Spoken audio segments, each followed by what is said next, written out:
Welcome back people, VST here at S23. I want to share with you one amazing battery tip shared by Keep Flying. Hey guys, make sure to check my detailed camera comparison between the Samsung Galaxy S23 Ultra and the Pixel 7 Pro. Some very interesting findings, I promise.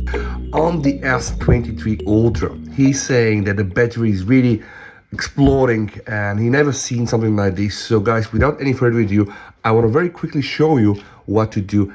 Test it, okay, on your S23 Ultra, on your S21, on your Samsung device. Alright guys, very quickly, let me show you how this works. But before that, a time for our sponsor. This time the sponsor is my cat.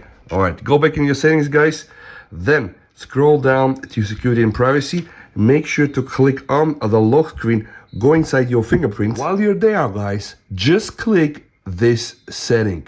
Fingerprint always on. Scan your fingerprint even when the screen is off. Turn this setting off.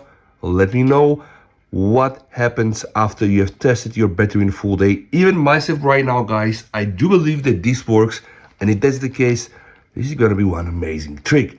Hey guys, make sure to check my detailed camera comparison between the Samsung Galaxy S23 Ultra and the Pixel 7 Pro. Some very interesting findings, I promise. If you like the video, don't forget to support the channel guys. Say hi to my cat. Stay safe. We'll see you over and